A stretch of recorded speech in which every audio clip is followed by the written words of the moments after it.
Olá, hoje vamos mergulhar a fundo num tema que, olha, é um clássico de direito constitucional e, claro, figurinha carimbada em qualquer concurso público. A prisão civil por dívida no Brasil. Um tema absolutamente fundamental. Exato. A gente tem aqui um material bem detalhado que analisa a regra da Constituição, as exceções e, o que é mais interessante, a grande virada na jurisprudência que mudou tudo. Então, a nossa missão aqui é simples: decifrar o que a Constituição diz, entender por que uma das exceções originais caiu por terra e, claro, mapear os direitos dos sentenciados que todo concurseiro precisa dominar. E eu acho que o ponto de partida, o princípio de tudo, tem que ser um só. Num Estado de direito, a liberdade é a regra, sempre. A prisão é a exceção, algo que a gente geralmente associa ao direito penal. Certo. Então, a ideia de prender alguém por uma dívida civil, uma dívida de contrato, por exemplo, é uma medida tão drástica, mas tão drástica, que a Constituição trata isso de forma muito, muito restritiva. Perfeito. Vamos começar a desembrulhar isso então. O texto da Constituição já começa com uma negativa, né? É bem direto. Não haverá prisão civil por dívida, salvo, é uma pancada. É uma declaração de princípios exato. O material que a gente analisou até faz uma brincadeira. Imagina se fosse o contrário. Você atrasa um boleto, a fatura do cartão e a punição é a cadeia. Seria, sei lá, uma lógica quase medieval. Com certeza, essa regra geral é o que nos coloca no mesmo patamar das democracias modernas.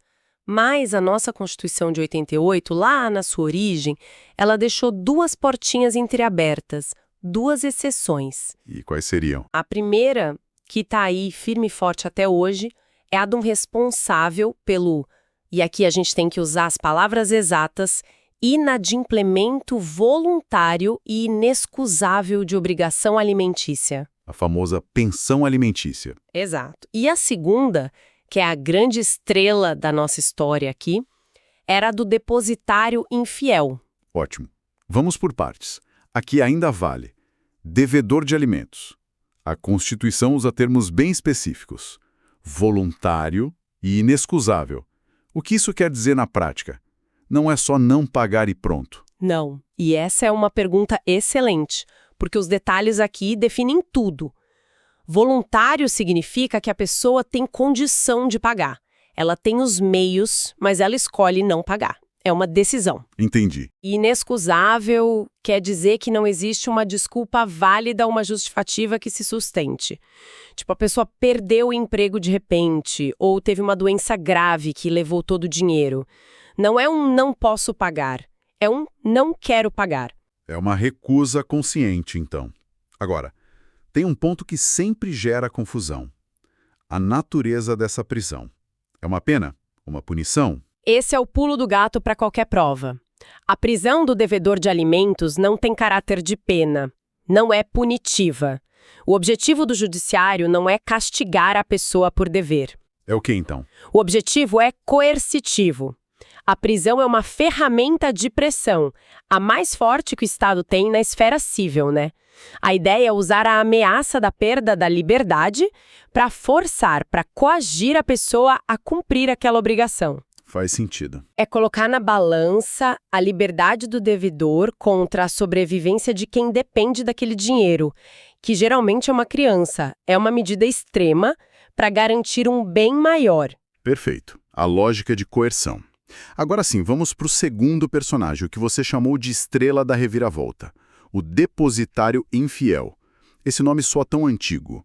Como é que alguém virava um depositário infiel? Parece mesmo algo saído de um livro de história, né? Mas era uma situação bem real. O nosso material traz um exemplo ótimo. Pensa numa microempresa, uma confecção, que tem uma dívida com o banco. O banco vai e executa a dívida. Certo. A empresa não tem dinheiro para pagar. O que o oficial de justiça faz? Penhora os bens. As máquinas de costura da confecção, por exemplo. E levava as máquinas embora. Dame, aí que tá o detalhe. Para não parar a empresa de vez, era comum deixar as máquinas lá mesmo, com o próprio devedor. Só que ele assinava um termo, um documento se tornando o depositário fiel daquelas máquinas. A responsabilidade de guardar os bens passava a ser dele. Peraí, Então a pessoa virava guardiã dos próprios bens que estavam sendo tomados dela. Isso parece... Uma armadilha jurídica, né? Exatamente. O problema surgia meses depois. O processo andava, chegava a hora de leiloar as máquinas e o oficial de justiça voltava lá para buscar. Imagino que as máquinas não estivessem mais lá. Precisamente. Às vezes o dono tinha vendido para fazer um dinheiro, às vezes a máquina tinha quebrado ou simplesmente sumido. Nesse momento, o depositário que era fiel virava infiel. E pela Constituição e pelas leis da época, a consequência podia ser a prisão. Uau! Era uma ferramenta de pressão bem forte para os credores. Mas, como a gente já disse, isso não acontece mais. O que mudou?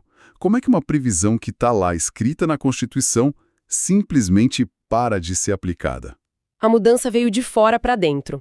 O ponto de virada foi em 1992, quando o Brasil ratificou um tratado internacional muito importante, o Pacto de São José da Costa Rica, a Convenção Americana sobre Direitos Humanos. E o que esse pacto dizia sobre o assunto? Ele é muito claro. O texto do pacto só permite a prisão civil em um único caso: dívida de alimentos. Ele não fala e, portanto, não autoriza a prisão do depositário infiel. Ok, então temos um conflito direto. De um lado, a Constituição do Brasil, nossa lei maior, dizendo pode prender. Do outro, um tratado de direitos humanos que o Brasil assinou, dizendo não pode. Isso deve ter gerado um nó jurídico enorme. Gerou um debate gigantesco que levou anos. A questão era de hierarquia, onde esse tratado se encaixa na nossa pirâmide de leis. E foi o STF, o Supremo, que deu a palavra final. E qual foi a solução? Uma solução muito elegante juridicamente. O STF entendeu que esses tratados de direitos humanos, como o Pacto, eles têm um status especial, eles são supralegais. Supralegal. Quer dizer, está acima das leis comuns, tipo o Código Civil, mas ainda está abaixo da Constituição. Exatamente essa é a definição. E com esse status, o pacto passou a funcionar como um filtro. Ele não tinha força para apagar o que estava escrito na Constituição, Certo. mas ele tinha força para paralisar, para suspender a validade de todas as leis brasileiras que estavam abaixo da Constituição e que permitiam prender o depositário infiel. Ele, na prática, desligou essa possibilidade. Entendi a lógica. Mas para evitar qualquer dúvida, qualquer decisão diferente num canto ou no outro do país, o STF precisou bater o martelo de vez, né? Qual foi o ato final que pacificou o assunto? O ato final, a pá de cal na discussão, foi a súmula vinculante número 25. E o texto dela é para decorar. É ilícita a prisão civil de depositário infiel, qualquer que seja a modalidade do depósito. E a palavra-chave aí é ilícita, não inconstitucional. Por que essa diferença é tão importante?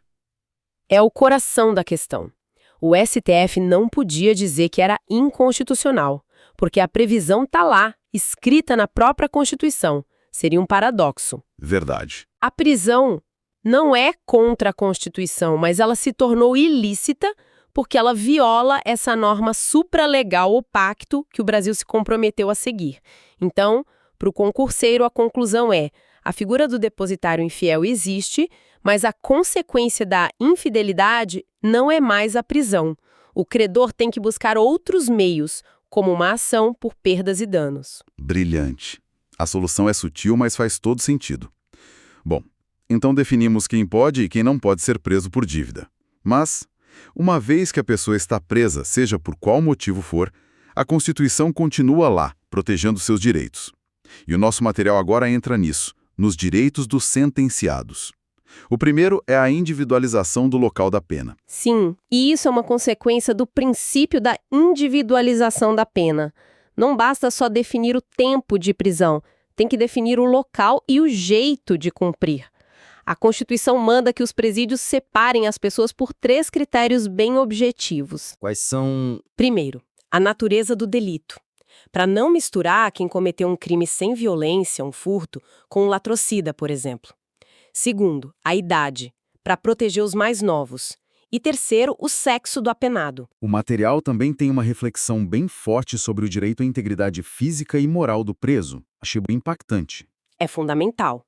O argumento é o seguinte: o Estado tem o poder de punir, mas se ao punir o Estado tortura, humilha, trata a pessoa de forma desumana, ele se iguala ao criminoso. Ele perde a autoridade moral, a legitimidade. É uma questão de civilidade. E isso tem consequência prática, né? Total. O STF já decidiu isso no recurso extraordinário 84.526. É responsabilidade do Estado. Se um preso morre sob custódia, o Estado falhou no seu dever de guarda e tem que indenizar a família. Ponto. E dentro dessa lógica de proteção, tem um olhar específico para as presidiárias que são mães. Sim, um direito super importante. A Constituição garante que elas tenham condições de ficar com os filhos durante o período de amamentação. E isso tem um fundamento duplo. Qual seria? Primeiro, o interesse da criança, que tem direito a esse contato inicial. E segundo, o princípio da pessoalidade da pena. A pena é do condenado, não pode passar para outra pessoa, muito menos para um bebê inocente que depende da mãe. E a legislação comum, o Código de Processo Penal, ele reforça isso, não é? Reforça e até amplia. O CPP hoje permite trocar a prisão preventiva por domiciliar para gestantes e mães de crianças de até 12 anos. É um reconhecimento de que, às vezes, prender a mãe causa um dano social e familiar muito maior. Ótimo. Para a gente fechar a análise, falta o último ponto, que é quase um espelho desse poder todo do Estado. O que acontece quando o Estado erra? Quando ele condena um inocente? A Constituição é muito direta aqui. Ela diz que o Estado tem o dever de indenizar em duas situações bem claras. A primeira é o erro judiciário. O caso clássico de alguém que é condenado, cumpre pena e depois se prova que era inocente. O tempo de vida perdido não volta mais. Jamais. E a indenização é uma forma de reparar, ainda que minimamente, esse dano. A segunda situação é quando a pessoa fica presa por mais tempo do que a sentença mandou. Se a pena era de 5 anos e a pessoa ficou 5 anos e 1 dia por uma falha do sistema, esse 1 dia a mais gera o dever de indenizar. É uma garantia constitucional expressa. Perfeito. Então, só para amarrar tudo e fixar o conhecimento. Regra de ouro. Não há prisão civil por dívida. Única exceção que vale hoje. Devedor de alimentos com não pagamento voluntário e inexcusável. Isso. Depositário infiel. A prisão é considerada ilícita pela súmula vinculante 25, por causa do Pacto de São José da Costa Rica. Os presos têm direitos, como separação adequada, respeito à integridade e proteção às mães. E, por fim, se o Estado erra na condenação ou no tempo da pena, ele tem o dever de indenizar. Acho que cobrimos todo. Cobrimos sim. E sabe, toda essa nossa discussão sobre quem o Brasil pode prender e como deve tratar essas pessoas, aqui dentro das nossas fronteiras, me leva a uma provocação. Manda. A gente analisou as regras que valem aqui. Mas o crime não tem fronteiras.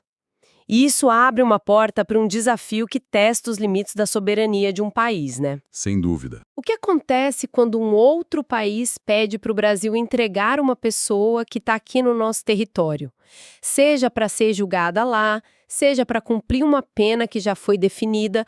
Como é que o Brasil lida com essa situação tão delicada de talvez ter que enviar para o exterior um dos seus cidadãos ou um estrangeiro que buscou refúgio justamente aqui? Se este conteúdo te ajudou nos seus estudos para concursos públicos, aproveite e assista agora a outros vídeos de nosso canal. Aqui você encontra material gratuito, dicas de estudo e conteúdos atualizados para concursos públicos. Inscreva-se no canal, ative o sininho para não perder nenhuma aula, compartilhe com outros concurseiros e deixe seu comentário com dúvidas ou sugestões. Pode Passar Cast, conteúdo certo para quem estuda para passar em concurso público.